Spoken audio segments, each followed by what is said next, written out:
Olá, pessoal! Bem-vindo aí ao nosso Pergunte a Endócrino de todos os sábados às 17 horas. E vamos continuar o nosso 101 perguntas em contagem de carboidratos.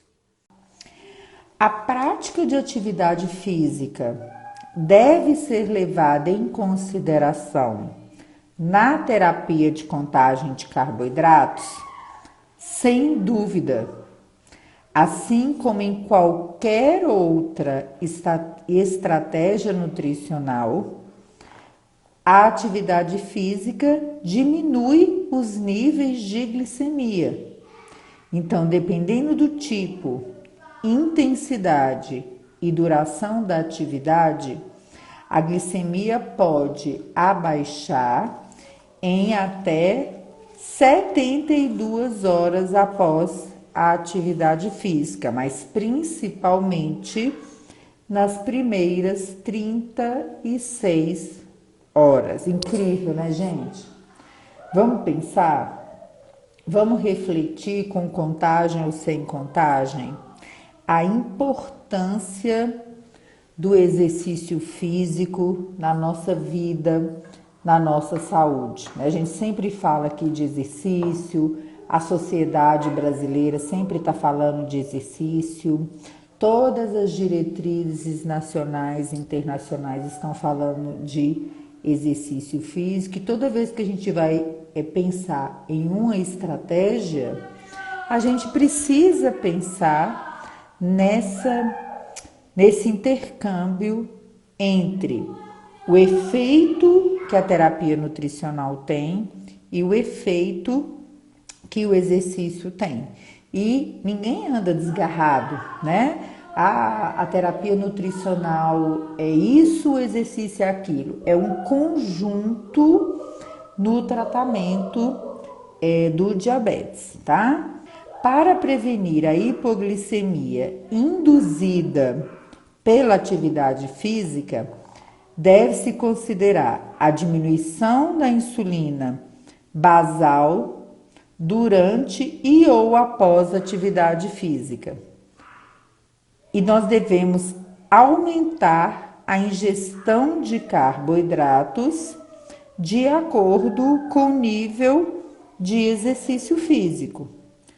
Uma regra geral é que a cada 30 minutos de atividade física extra, deve-se acrescentar 15 gramas de carboidratos. Então, o que é importante a gente pensar? Que até para você fazer exercício físico, se você tem diabetes, você deve pensar que conhecer carboidratos é muito importante, porque pensa comigo, olha a informação. A cada 30 minutos de atividade física extra, acrescente 15 gramas de carboidrato. E se você não souber nada sobre carboidratos? Se você não tiver uma noção, lembrando que os 15 gramas de carboidratos são uma regra muito importante também para o tratamento da hipoglicemia, né? Então é muito importante que a gente pense no conhecimento e no manuseio dos carboidratos de uma forma mais ampla. Não é só fazer ou não fazer a terapia de contagem de carboidratos. É você conhecer o conceito da contagem de carboidratos para que você possa corrigir melhor uma hipoglicemia, para que você possa manusear melhor os carboidratos durante um exercício físico. E olha que coisa importante que tem no livro. Encorajar a pessoa com diabetes a fazer anotações detalhadas para que durante uma consulta as pessoas possam trabalhar juntos todos os dados. A experiência individual, ela complementará as informações necessárias para os ajustes de dose, tá? Vamos seguindo então para uma pergunta super importante do livro e que gera muita dúvida no dia a dia. E o índice glicêmico? Ele não deve mais ser levado em consideração? Dúvida frequente, né, gente? Índice glicêmico, carga glicêmica, pico pós-prandial. A gente considera isso no dia a dia? A gente não considera isso no dia a dia? Às vezes dá um nó na cabeça do povo. E é importante a gente ter o quê? Calma para o entendimento de todos os conceitos. Os nossos alunos do curso de contagem de carboidratos, né, a gente tem uma aula grande, inclusive, né, com a nutricionista Débora no curso, sobre carga glicêmica e índice glicêmico, descrevendo detalhadamente cada conceito, com gráficos, com exemplos, né? Então, os nossos alunos, já vi que tem vários alunos do curso aqui acompanhando a gente na live, eles estão vendo lá no passo a passo a importância de se conhecer os conceitos muito detalhadamente. Então, eu vou falar aqui de uma forma mais geral, né? Porque, óbvio, não tem jeito de colocar uma aula de 30 minutos numa pergunta. Porque o objetivo da leitura do livro é vocês terem uma abordagem mais geral. Mas os nossos alunos, fiquem tranquilos, vocês estão chegando lá, né, na liberação do módulo, já na aula de índice glicêmico e carga glicêmica. Então, índice glicêmico deve ou não deve ser levado em consideração? O conceito de índice glicêmico foi desenvolvido pela equipe da Universidade de Toronto e mostra como alguns alimentos afetam os níveis de glicemia. Alguns alimentos, como o arroz, têm alto índice glicêmico e outros, como legumes, têm baixo índice glicêmico. Entretanto, as diferentes formas e preparações dos alimentos podem causar um aumento diferente na glicemia. Então, lá a gente também explica muito isso, mas vocês precisam entender que às vezes um macarrão al dente causa um certo efeito na glicemia, um aumento de um jeito. O macarrão mais cozido, né, ele afeta a glicose nos primeiros minutos de outra forma, né? Então é importante ter isso em mente, porque senão as pessoas ficam só olhando as tabelinhas de índice glicêmico e ficam muito confusas. Por essa razão, o índice glicêmico, como estratégia nutricional, não é uma estratégia endossada pelas sociedades em diabetes. Por quê? Porque você não come baseado no índice glicêmico.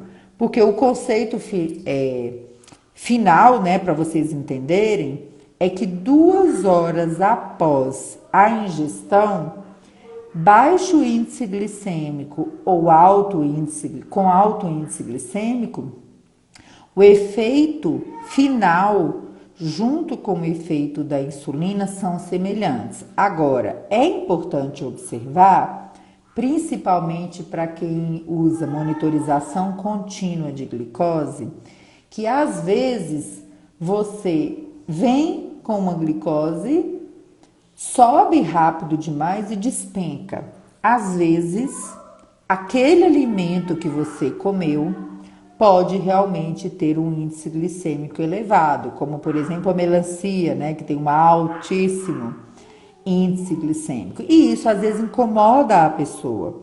Então, quando você entende todos os conceitos, fica muito mais fácil para você avaliar seus gráficos, entender o que está acontecendo na monitorização contínua.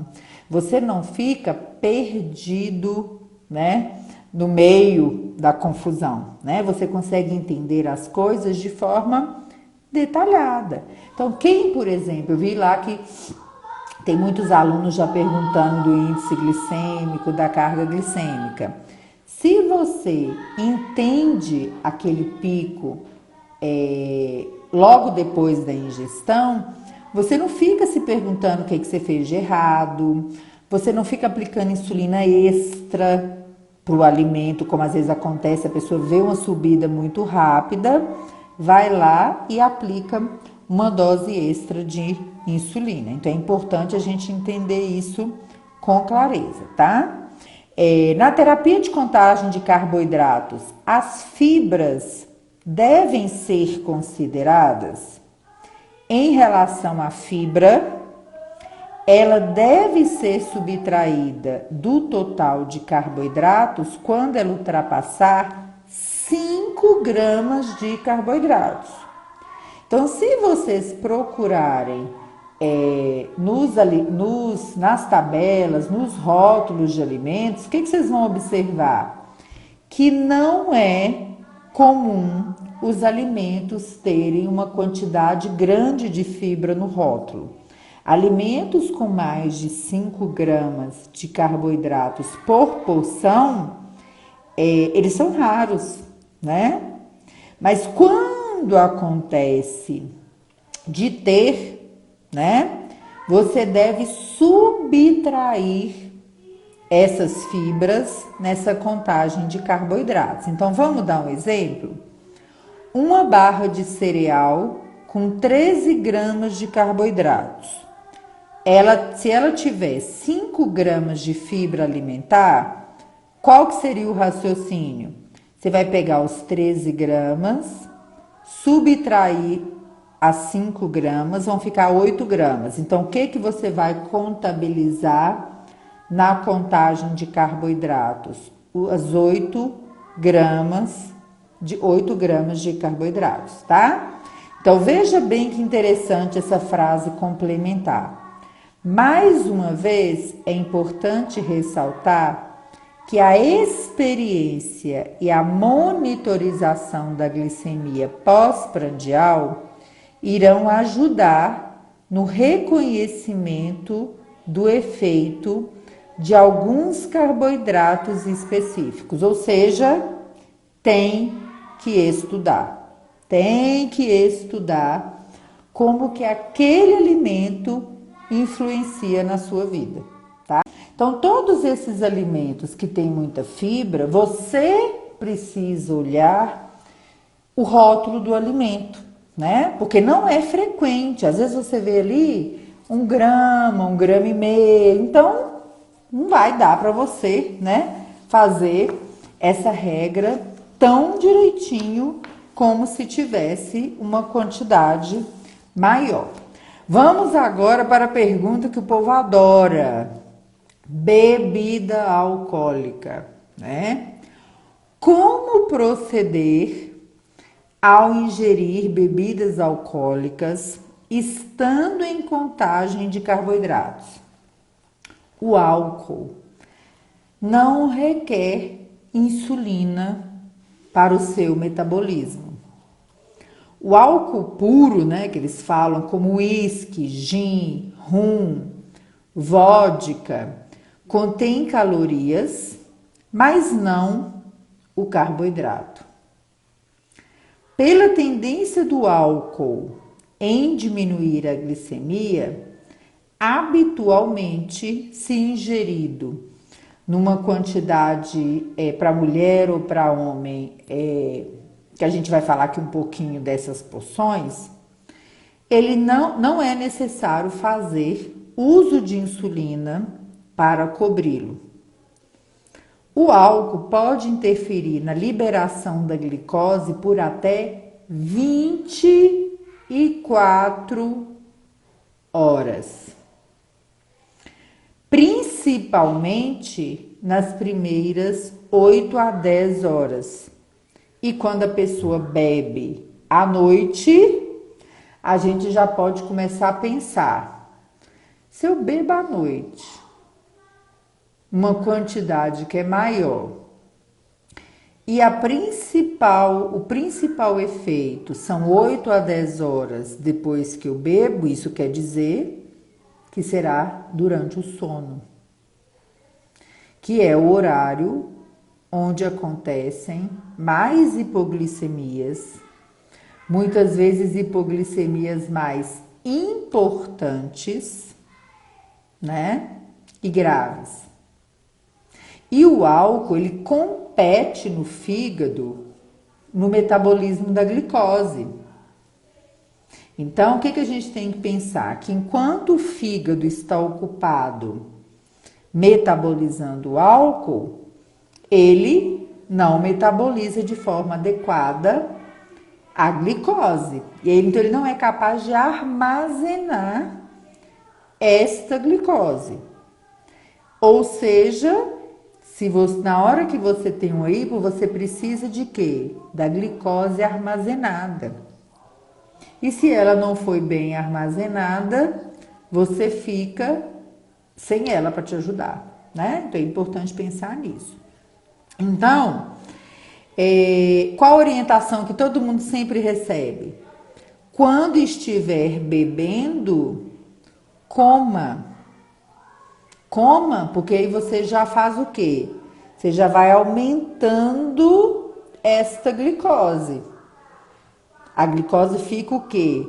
Já um pouco mais alta. Então, olha, como ponto de partida, dizemos que 1 ou 2 doses de bebida alcoólica não precisam de bolos, mas individualmente a pessoa com diabetes deve estudar o que ela precisa. Algumas vezes o carboidrato precisará ser calculado, principalmente de acordo com o que você está comendo, né? Ali na hora, o que você está bebendo, se a bebida tem doce, se é uma bebida, por exemplo, com leite condensado, se é um coquetel, ou seja, tem bebidas e bebidas, né? Tem a bebida pura e tem a bebida misturada. Assim, para saber como seu corpo reage, é importante checar a glicose antes da bebida alcoólica, 2 a 3 horas após a ingestão da bebida e acompanhar esse perfil de glicose nas horas para frente, principalmente nas 8 a 10 horas para frente. E aí é que mora o problema, né, gente? Se a pessoa bebe mais e é à noite, ela vai querer ficar acordada, será? Avaliando o perfil de glicose? Ela vai querer naquele dia colocar um reloginho de madrugada? Presta atenção. Então a gente tem que refletir um pouco sobre isso, né? Quando em uso de medicamentos orais, no caso das pessoas com diabetes tipo 2, como principalmente sulfonilureia e metformina, pode haver o desenvolvimento de uma reação do álcool com o remédio, como palpitação, náuseas, calor e vermelhidão no rosto, rubor facial, que estão associados à quantidade de álcool ingerido. Neste caso, deve-se pensar em reduzir ou descontinuar a bebida alcoólica. É um efeito colateral do medicamento junto com a bebida. Isso acontece quando você excede. Se você toma uma taça de vinho, uma lata de cerveja, é bem mais raro de acontecer. Mas se você toma metformina ou usa alguma sulfonilureia e você tem esses episódios, né, de vermelhidão, de calor no rosto, aqui no tórax, pense que pode ser relacionado com o medicamento que você está usando. O que é considerado uma dose de bebida alcoólica quando a gente faz a recomendação das quantidades para homem e mulher? Uma dose de bebida alcoólica é uma taça de vinho, 150 ml, uma dose de uísque de 50 ml, uma lata de cerveja de 350 ml e uma dose de aguardente, né, de pinga, 50 ml, ok? Existe recomendação especial para ingestão de bebidas alcoólicas para as pessoas que têm diabetes? As recomendações para ingestão de álcool para pessoas com diabetes são as mesmas para a população geral. Portanto, o uso de bebida alcoólica deve ser proibido durante a gestação e outros problemas de saúde, como pancreatite, pessoas com neuropatia diabética avançada, triglicérides muito elevados ou em casos de alcoolismo. E a recomendação é que se limite a uma dose de bebida alcoólica para as mulheres e no máximo 2 doses para os homens. Então, o que a gente tem que pensar? Bebeu mais do que isto, principalmente se você usa insulina, você deve pensar numa rede de segurança e de apoio para monitorar mais as glicoses e evitar uma hipoglicemia mais grave, tá? E por que a gente presta muita atenção nisso? Porque é justo nessa hora que as pessoas não vão querer medir mais, não vão querer acordar de madrugada para medir, porque você está, né, como diz o povo, chapado. Então você precisa tomar muito cuidado, né? Quem vai te ajudar? Seu marido vai fazer a medida para você enquanto você está apagada, porque você bebeu? Se você colocar um despertador naquela noite que você bebeu muito, você dá conta de acordar? Então é uma reflexão, né, para os momentos de ingestão de bebida alcoólica. E nesse período de pandemia a gente teve muitos problemas, né, que as pessoas ficaram mais em casa, beberam mais, comeram mais, né? E observamos episódios, né, às vezes um tanto quanto mais carregados de hipoglicemias nas madrugadas, tá? Passando para um outro tema importante: proteínas e gorduras. Muitas pessoas relatam que 4 a 5 horas após consumir churrasco e pizzas, as glicemias ficam muito altas. Existe alguma técnica especial para estas situações, estando em contagem de carboidratos? Então a gente tem que lembrar que quando a gente fala contagem de carboidratos, nós estamos falando de contagem de carboidrato, proteína e gordura. Por que o nome é contagem de carboidratos? Porque a gente sabe que o carboidrato é o componente que mais afeta a glicose, mas a gente o quê? Conta tudo, embora não seja tão simples contar a proteína e a gordura como é o carboidrato, a gente sabe que ele tem uma influência muito importante. Inclusive hoje é o dia da pizza, né? Que o pessoal faz essa alusão aí ao dia da pizza.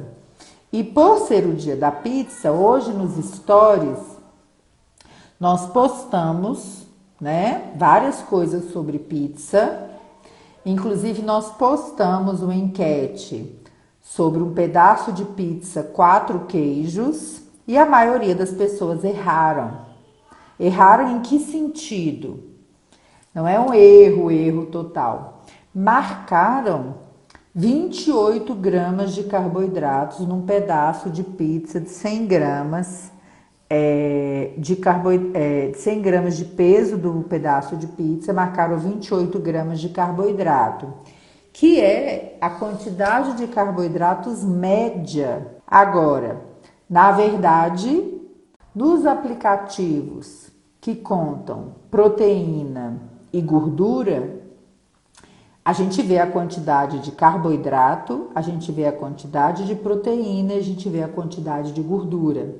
Então, nós colocamos vários stories com as pizzas mais pedidas no dia a dia, mostrando lá que um pedaço de pizza pode variar de 17 a 46 gramas de carboidratos.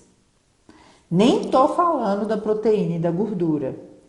Então, o que é importante quando você vai comer uma pizza? Você saber o máximo de informações possíveis daquele pedaço de pizza.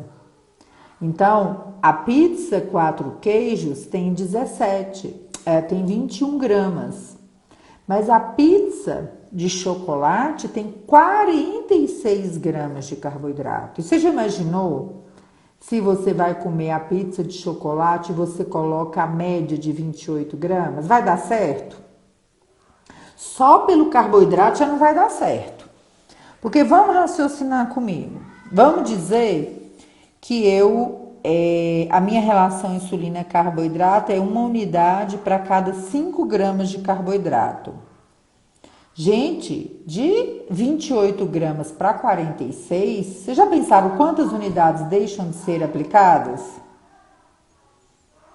Então, não é simplesmente fazer de uma forma mecânica.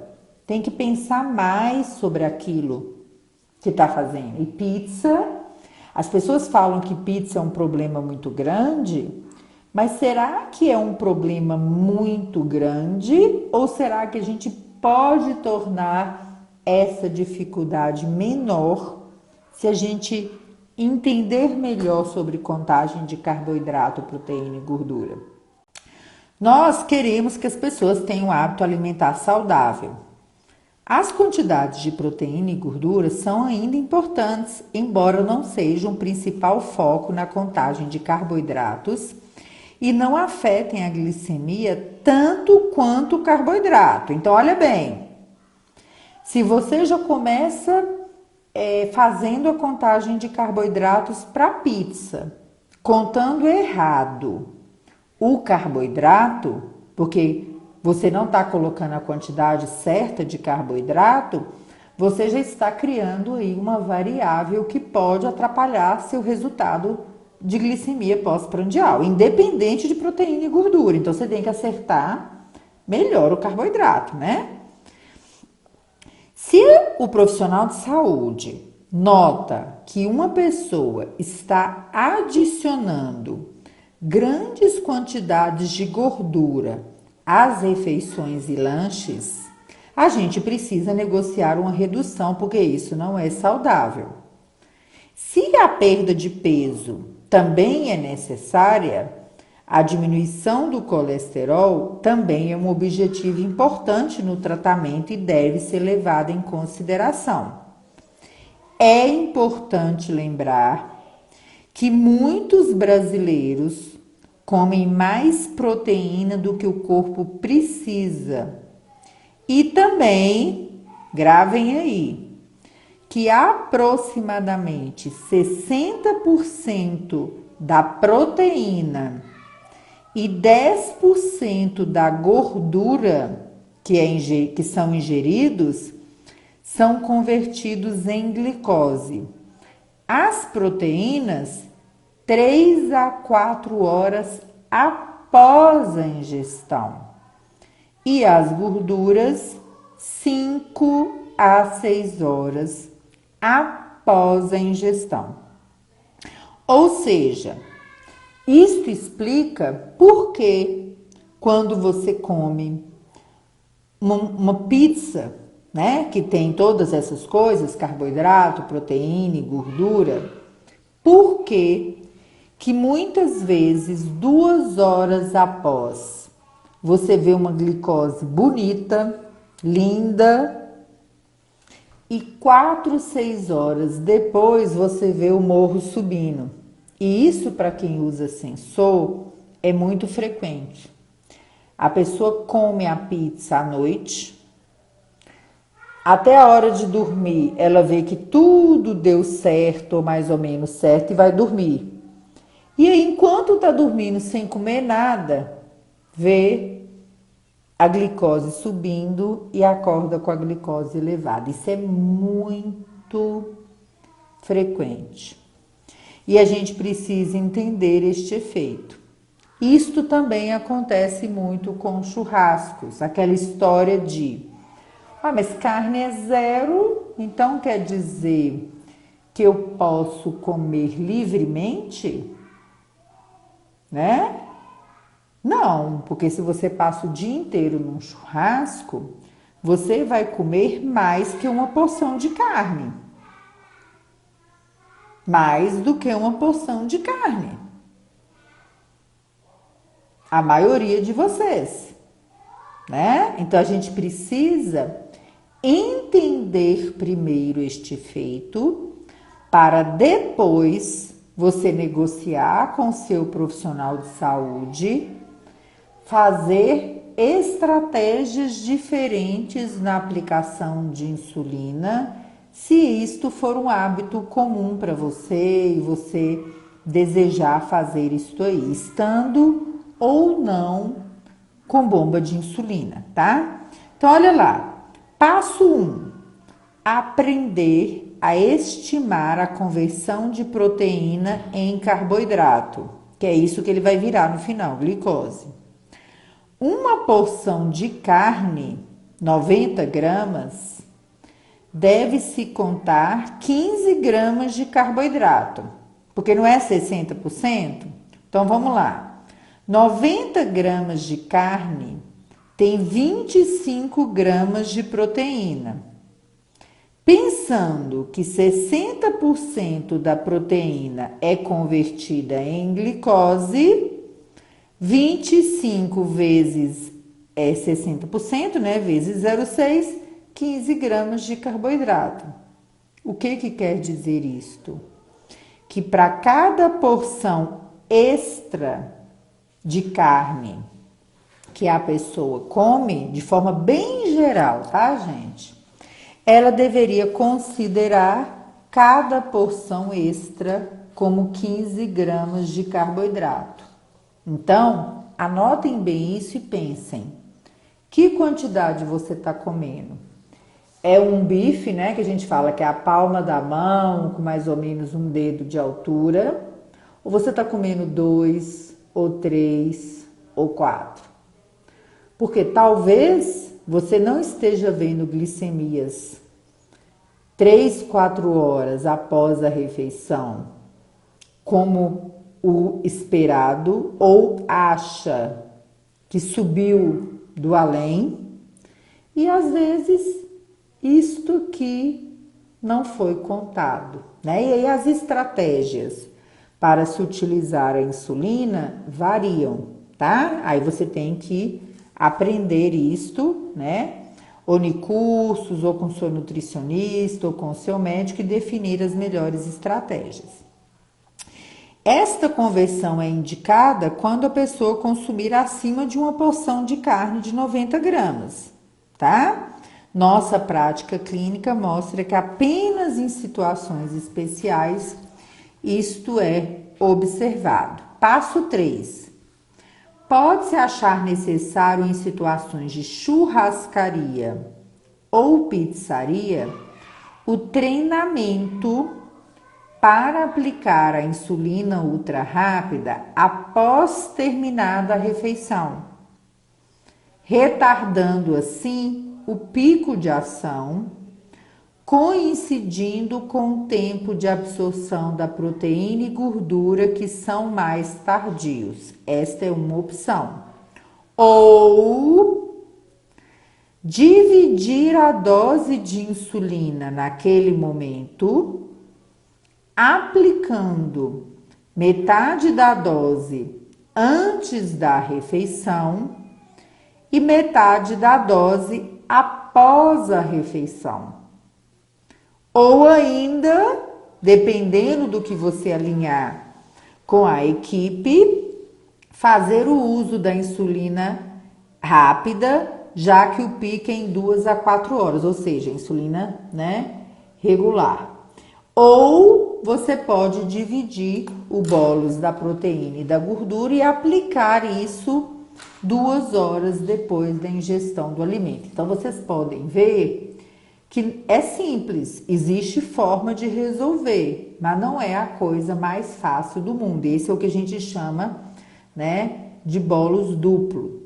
Então, você precisa entender, primeiro, sua função é que tanto de proteína que eu estou comendo, como que está o efeito dos alimentos na minha glicose, como que eu estou vendo a minha glicose 3, 4, 5, 6 horas depois que eu como?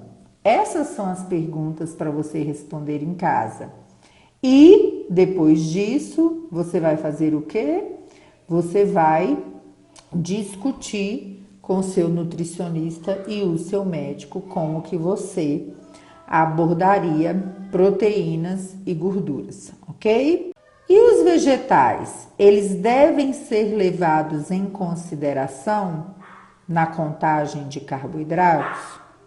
Note que, embora uma substituição do grupo de vegetais contenha 5 gramas de carboidratos, grande parte desse carboidrato vem da fibra, que promove pouco efeito na glicemia. Assim, os vegetais não são contados, a menos que sejam ingeridos mais que 2 porções. Por exemplo, meia xícara de cenoura cozida não será contado, mas 1,5 xícaras de cenoura cozida serão contados como 15 gramas de carboidratos. A maioria das pessoas não consome uma quantidade tão grande. Pelo contrário, né, gente? Consome até para menos. E por isso, na prática clínica, a maioria não conta, né, os carboidratos para os vegetais. Então, precisa ter cuidado, né, com isso aí no dia a dia. Quem conta aí ao pé da letra tá esquecendo às vezes da fibra.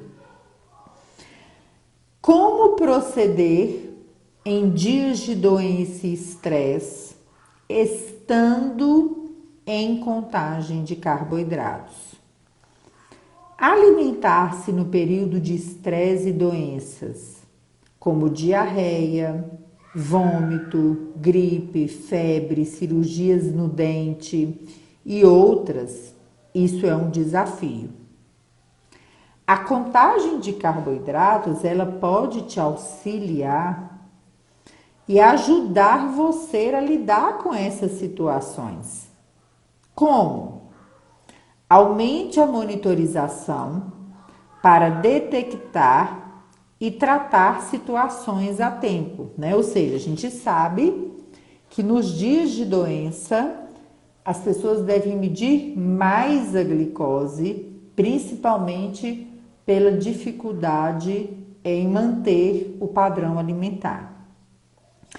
Inicie com líquidos não calóricos, incluindo mais água, alimentos sem açúcar, chá sem açúcar, gelatinas diet. Substitua o carboidrato da dieta em forma de líquidos, porque pode ser mais fácil para você comer, né, ingerir o carboidrato bebendo e não comendo. Se você não está conseguindo comer bem, deve-se consumir 10 a 15 gramas de carboidrato a cada 1, 2 horas. Porque se você não consegue comer, se o dente está doendo, se a boca está operada, né? Se você está passando mal e comer é um sofrimento, pense nos líquidos, então, com carboidratos. E a cada 1, 2 horas você vai ingerir um pouco. Dentre as substituições, você pode incluir sucos de fruta natural, a gelatina com açúcar, sopas, leite, sorvete, né? Essas bebidas esportivas que têm mais carboidrato. E quando a pessoa já for capaz de tolerar alimentos sólidos, aí sim a gente deve voltar, né, para os alimentos, aumentando aí a gente fala a consistência, né, do líquido para o pastoso até o sólido, contendo 10 a 15 gramas de carboidrato. Então, poderiam ser cereais, um purê de batata, torrada, comidas que mais leves para você ir testando a sua tolerância quando você está doente. Isso é muito importante. Às vezes as mães ligam e falam assim, doutora, meu filho tá com dor de dente, ou teve uma diarreia, teve um vômito, ele não quer comer nada.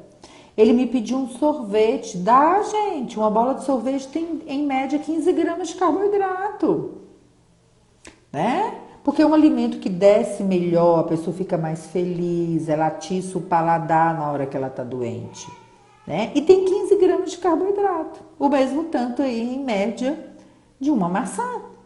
Só que às vezes a maçã não desce naquela hora, mas às vezes o sorvetinho desce. Um suco de laranja natural desce, né? Uma coisa geladinha que a pessoa goste desce, né? Então a gente tem que pensar nisso, né? Em manter a pessoa com fonte de energia. E não há problema nenhum, porque aquilo não é a regra, né? A gente não está pensando naquela hora no alimento mais saudável do mundo. Nós estamos pensando em oferecer carboidratos para manter a fonte de energia daquela pessoa, né? Então é importante pensar nisso. A pessoa em contagem de carboidratos tem mais chance de ter hipoglicemia? Nem sempre. Pois em contagem de carboidratos é possível estabelecer um ajuste mais preciso entre a alimentação e medicamentos.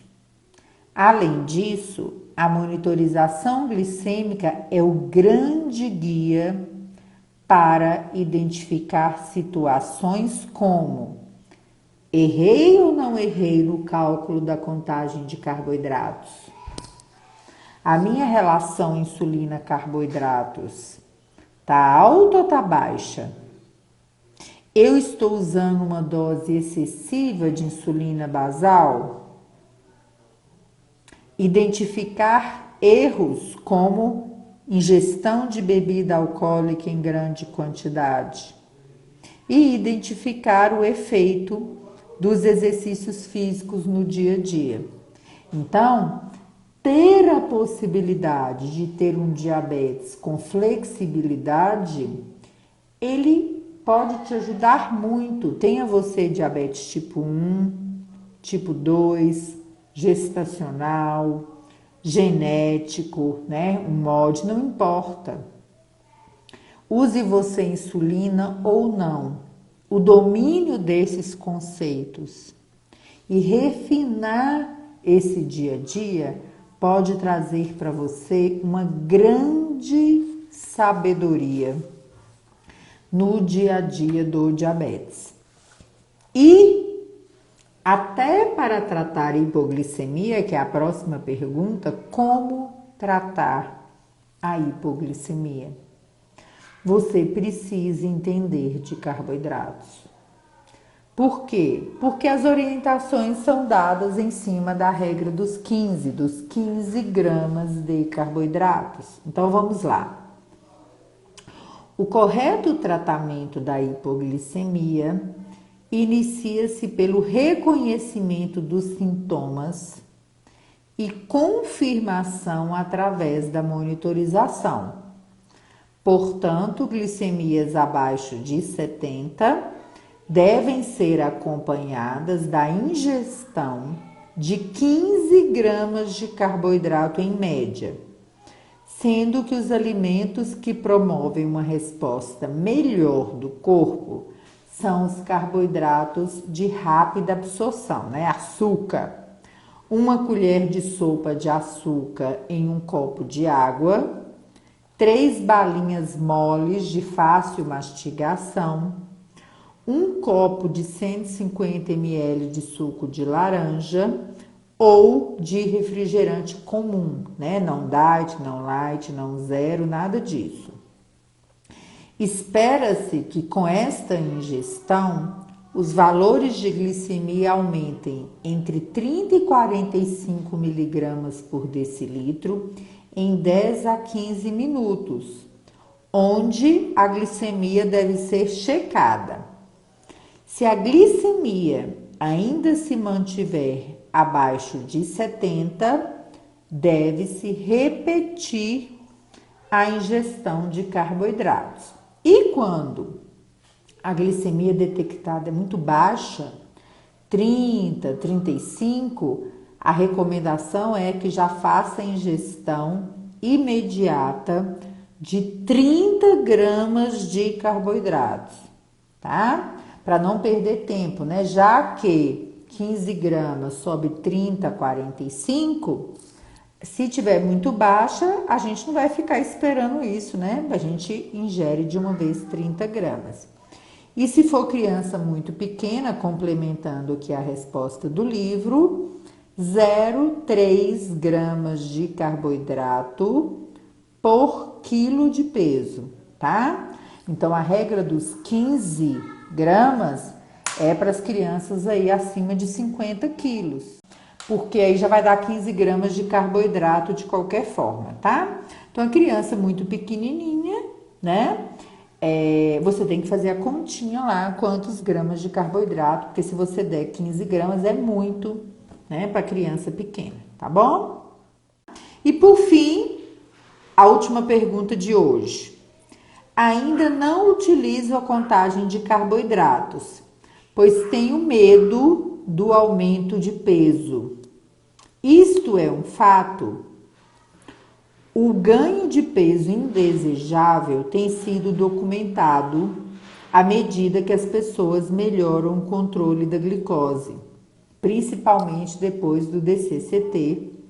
Os estudos têm mostrado que o aumento progressivo do peso, também nas pessoas que usam insulinoterapia em múltiplas doses, tem acontecido, assim como tem acontecido na população em geral. O ganho de peso que acompanha a melhora do controle do diabetes é atribuído a vários fatores. Menor perda de calorias pela urina, né? Porque quando está descompensado, urina muito, para tentar eliminar a glicose pela urina. A pessoa volta a ficar hidratada quando a glicose normaliza, porque ela não fica perdendo aquele tanto de glicose pela urina. E para perder glicose pela urina, a água tem que ir junto. Maior frequência de hipoglicemia e necessidade de tratá-la. Então, quando a pessoa está usando dose mais fixa de insulina e come menos, ela pode ter mais hipoglicemia. Se ela tem mais hipoglicemia, ela tem que tratar com açúcar, que tem caloria. E se a pessoa tem muita hipo, muito açúcar para tratar. Então, isso é um problema. Às vezes, a hipoglicemia numa pessoa que está tratando o ganho de peso, ela pode atrapalhar aquela pessoa na jornada do tratamento da obesidade. Então, a gente tem que prestar atenção nisso, né? E se a pessoa não está utilizando medicamentos com outros fins que podem favorecer o ganho de peso. Então, não é necessariamente a contagem em si, né? Até porque a contagem de carboidratos, ela não foi feita para comer mal.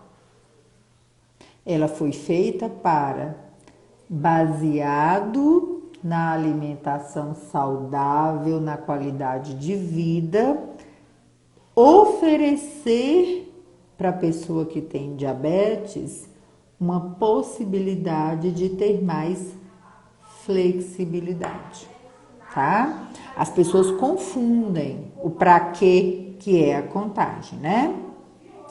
Olha aqui que frase interessante. Tem-se também a ideia de que ao realizar a contagem de carboidratos, as pessoas podem ignorar as calorias vindas de proteína e da gordura. E não é verdade. É importante ficar alerta para que muitas vezes a aquisição de um melhor controle glicêmico pode possibilitar um ganho de peso, bem como reconhecer que embora que vocês possam tomar mais de uma medicação, pensando em minimizar as elevações glicêmicas, o excesso de calorias que vai resultar, né, no final, em um maior ganho de peso, tá? Um ótimo final de semana para vocês, pessoal!